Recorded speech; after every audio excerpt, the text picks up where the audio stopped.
Hello, welcome. Thank you so much for watching this video. In this video, we are going to learn about business object. We will learn about how we can create business object, how to insert data in business object. All the details we are going to learn in this video only. So here you can see once we will create application here in this video. In that application, user will insert the data and the data will be inserted into the business object. And what you are going to learn in this video? You are going to learn to create business object, how to insert data into business object using the REST action call. We are going to create new type in VBCS. The type will be based on endpoint. And yes, we will learn how to create a variable of custom type. And in last, we will learn if-else statement in VBCS. Let's move to the practical part and I will show you how we can create application so that we can take input from user and the data will be inserted into business object. We have already discussed what is business object as it is like a table. So let's jump to the practical part. So here you can see this is our VBCS application, Oracle Visual Builder.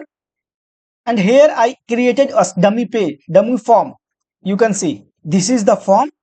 And in the form we have 5 columns. The employee name, employee ID, mobile number, email and department. And here we have one button. So we want that whenever user will click on this submit button, this data should be inserted into business object, that is the table. So for that, first we need to create the business object and then we will map this business object with this input text so that whenever user will hit the submit button, the same data will be inserted into the table, the business object. So how we can create the business object? For creating the business object, you have to click on this icon. This is the business object icon or database icon. And here you can see we have option to create business objects. So just click here and it will ask you the name, business object name. So as this business object, it means the table is going to store employee data. We will give the name as employee BO. And based on the name, label automatically populated. You can even change the BO label. So just click on create so that business object will be created. So whenever business object created, we have few details. The general, that is the business object ID and the display value. And here in the field, we have to add all the columns. Friend, in VBCS, whenever we are creating business object, by default, few columns populated. The columns are that all columns are considered as a who column. And that you can see we have one ID column. This ID column is number type. This ID, it means the sequence of each and every record in the table. So suppose we are going to insert data. So this ID will populate automatically. Every time whenever we will insert record in this table, this ID will automatically populate with value. And these all are the who columns. So whenever we will insert data, these columns will automatically updated. So now here we have to add our column, our desired column. So what desired column we have? Here in the page we have 5 columns, right? 5 input values we are taking from user. The employee name, ID, mobile number, email and the department. So same we will create column in the business object. So here you can see this is the business object type. Click here and here we have to create the column. So just for creating the columns, click on this plus icon. And here we are going to create field. It means column. Just click on the field. It will ask the label field name. So here I will give the name as employee name. And here you can see the field name automatically populated. Even you can change the field name or you can let it be the same. So I don't want to change the field name. And here we have the type. So what is the type? So a type means a string type, hash matlab numeric and they are various. So I'm going to go for the string only. Click on create. You can see the field employee number automatically created here. Now again we have to go create the employee ID. Employee ID or employee number maybe. Let me check. This is the employee ID and mobile number will go for that. So here you can see, click on this plus icon, field, employee ID. And the employee ID, I will also use the same as a string.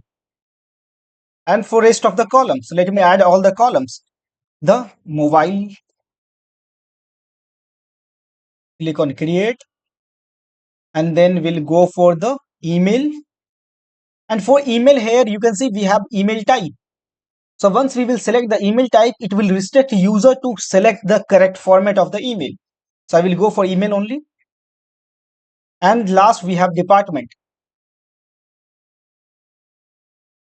Department, I will select a string only. So here you can see we already created all the columns here, all the required column in the business object in the field tab. Now we have to insert the data. So we cannot directly insert the data. Yes, if we want to insert the data, we can go to the data part, and here we have option to plus row, and we can insert all the data, and data will be inserted in the table. So but now we have to insert data using the page only. This page only, right? So how we can insert the data into the page, into business object using the page? For that, we have to implement the logic. So first we have to create the variable so that whatever data user will insert in the tab, that data will be stored in that variable. Then once user will click on this submit, the same data will be passed to the business object. So friends, remember, while discussing on the business object, I told you that for accessing the business object in VBCS, we have endpoint, and we have endpoint for each and every operations. You can see this is the employee BO we created, and the employee BO having the endpoint as employee BO for get many. This will return back all the data present in that business object. Post create will allow us to insert data or create data into the business object. So here this is the endpoint we are going to use. So this endpoint will having the request and the response payload. For same, we have for updating the records, we have patch. For getting a single record, single employee records, we have the get employee, get one, and for deleting the records, we have delete.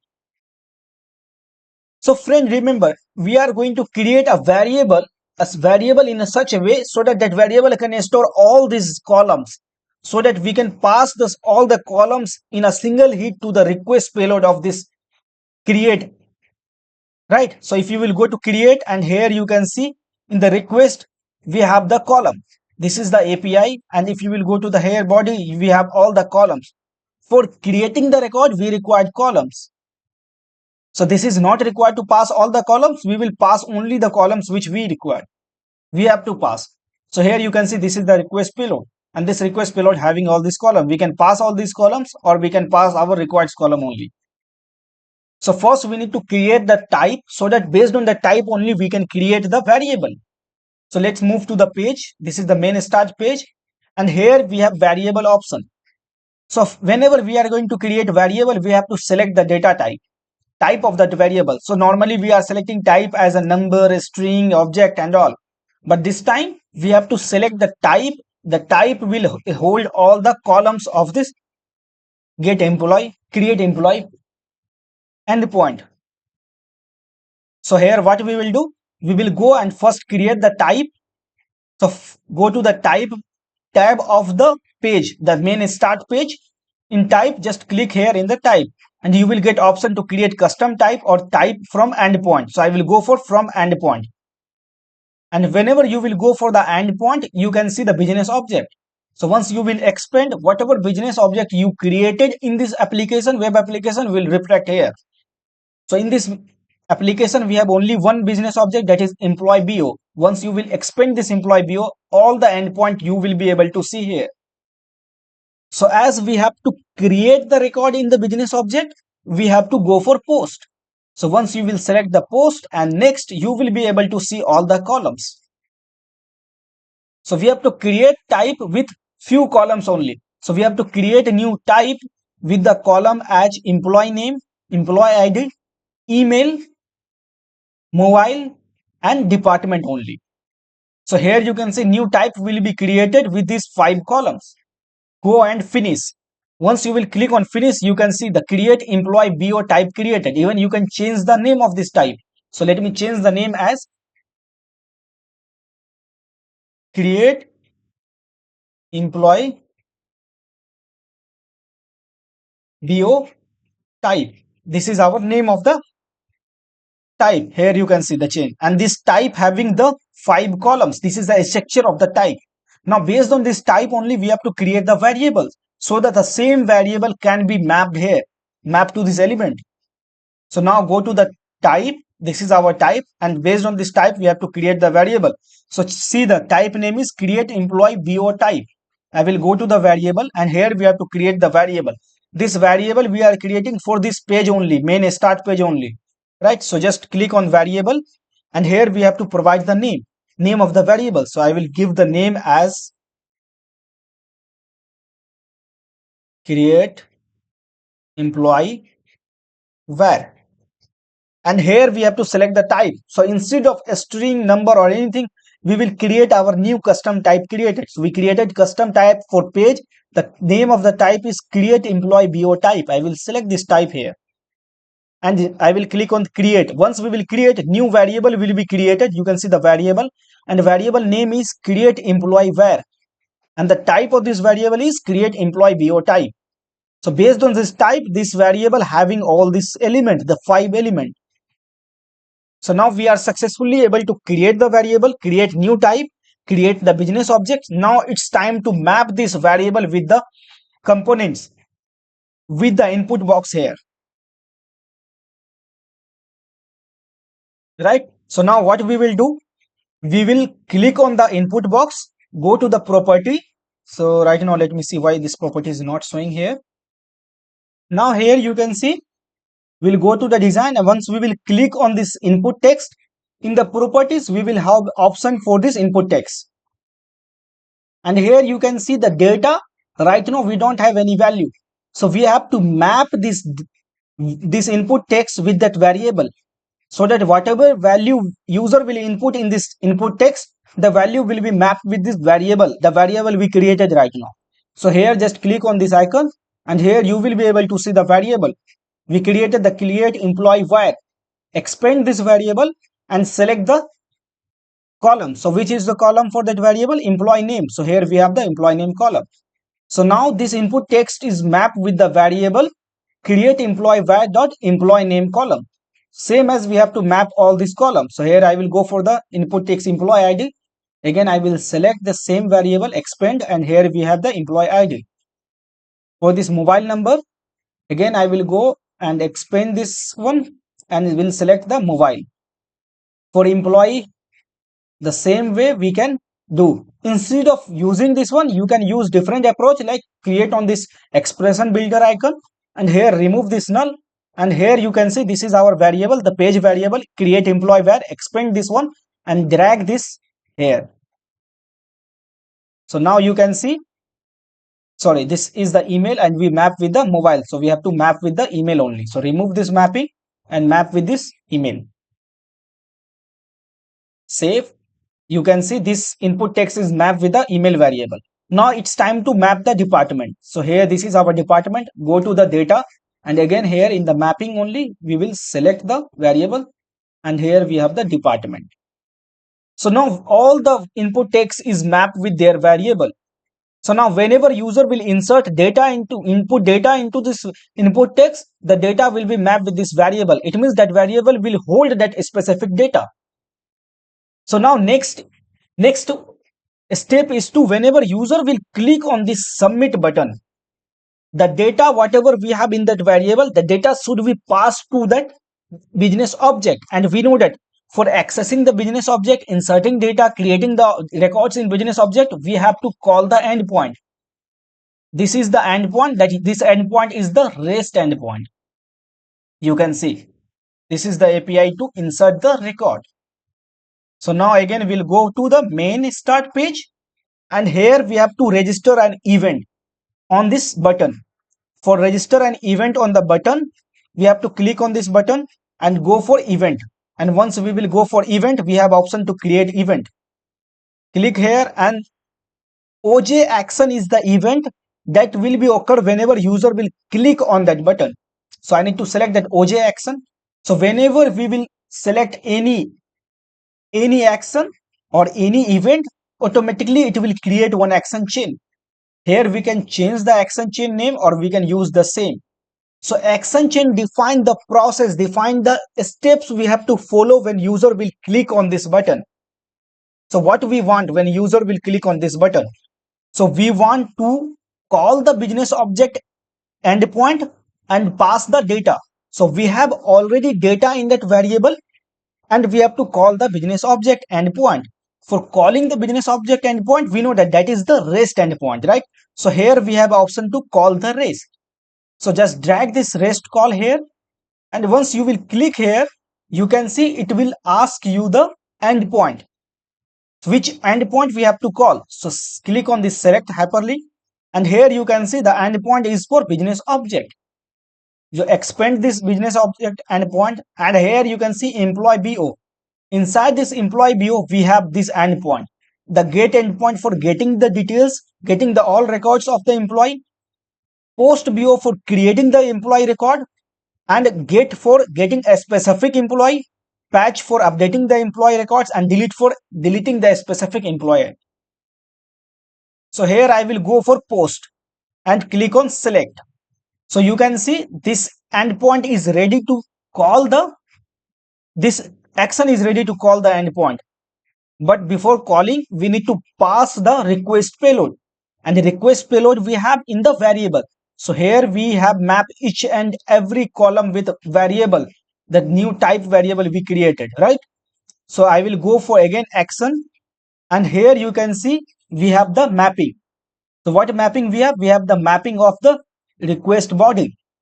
So click on this, and here we have, you can see the parameters body. This is the request payload, and here we have to map with our variable. So you can see this is the same type we have here, create employee var. So once you will expand, you can see.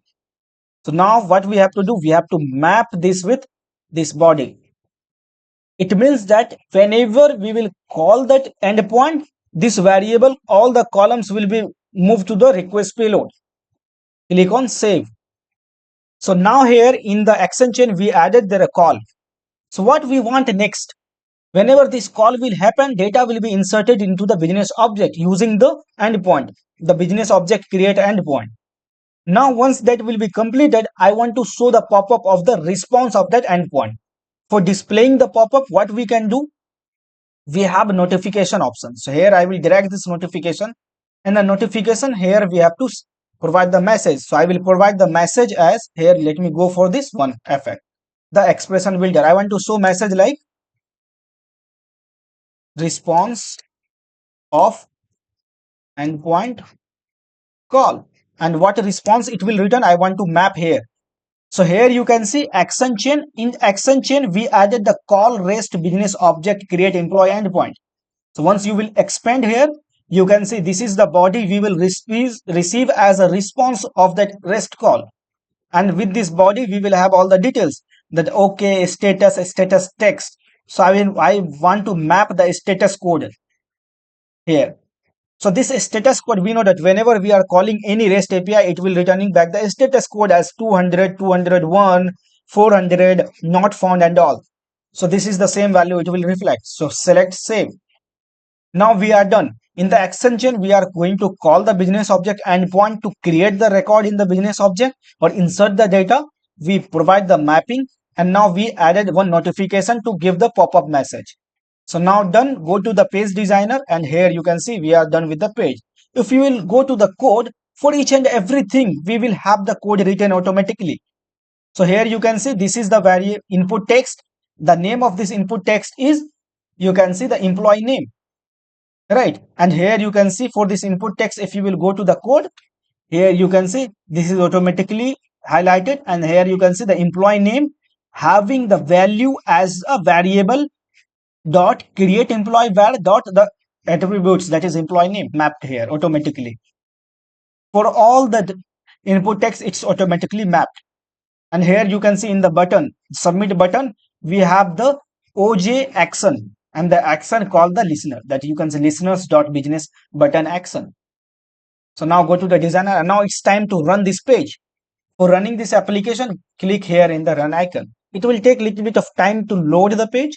Once page will be loaded, we will try to insert the records into the business object. So right now, if you will see here in our business object, if you will go to the data, as we just created the business object and we don't have inserted any records, so our business object column is empty right now.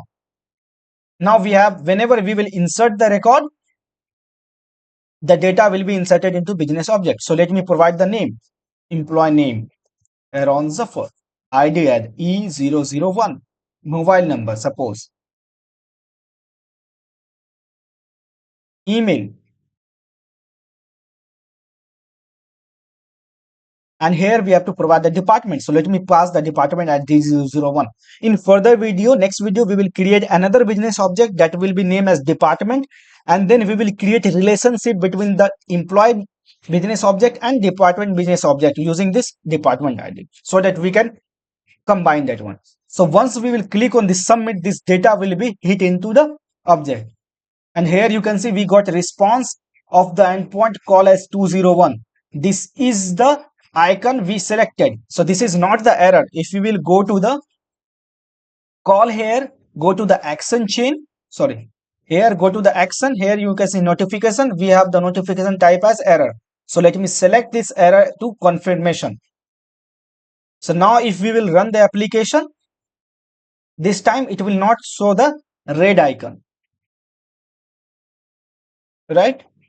So let me reload the page again. Now here, let me insert another record.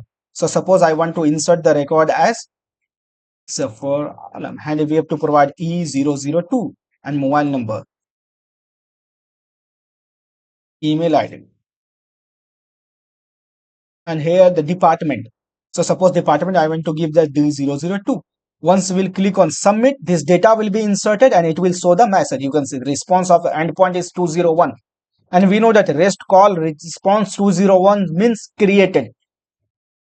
And here if you will see the employee, as I told you, we created column as an email, right? So it will require that at the rate. If we will not pass here, and if we will try to hit insert, suppose new employee, I want to insert that. So suppose I want to insert an invalid record, right? So suppose Suraj. And here we know that mobile number we selected as a number type. Let me check the mobile number, confirm the mobile number type, right? So go to the business object. And as we inserted records, two records, right? So you can see these two records inserted here. Go to the field. Let me confirm the data type, right? So here we have, okay, we use for all the columns, we use the varchar type only. That's why it will not generate an error, right? So go to the page here.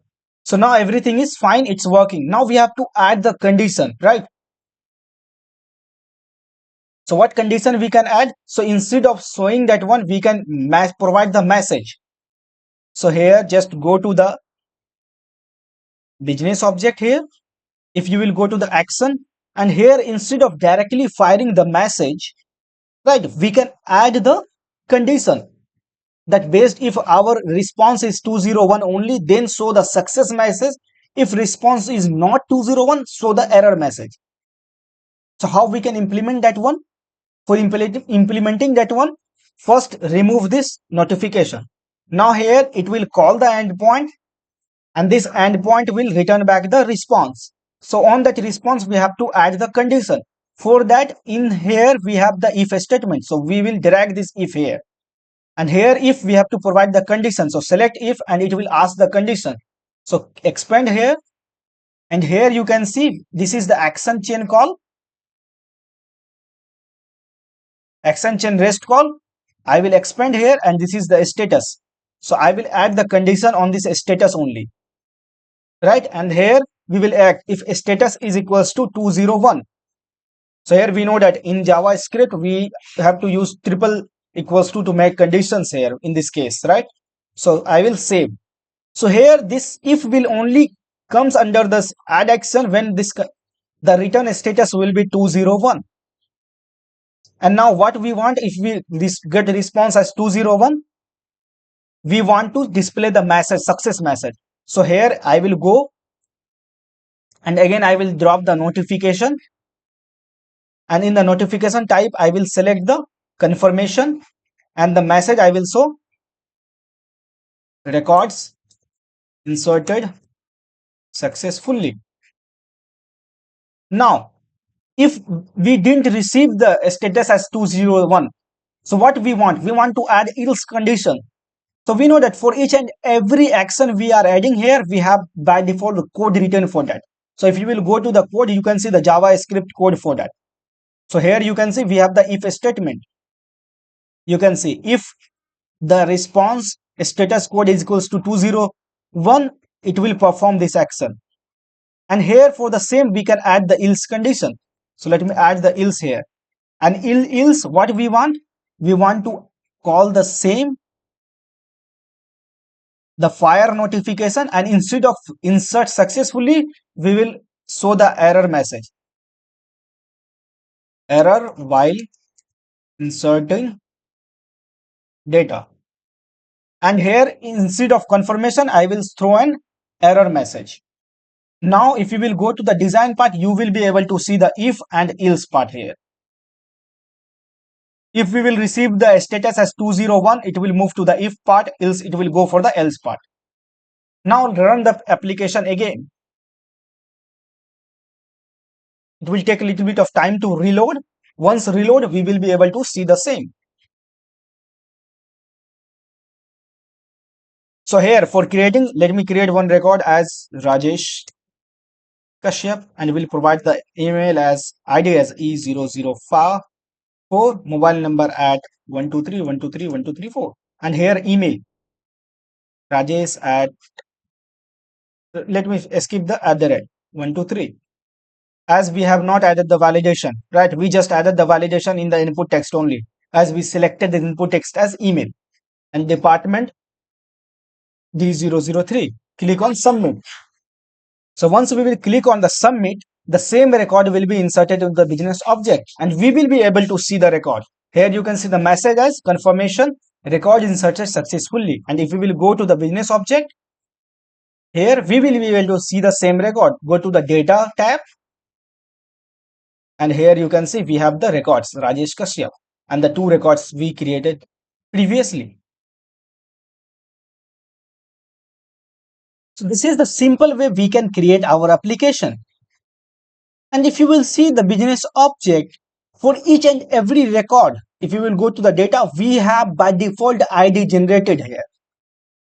So this ID is the record sequence for this business object. So this is the simple way we created application. In next video, we will learn more about that one. If you have any other queries or you want to ask anything, don't forget to write and comment. We are here to provide you the solution for your query.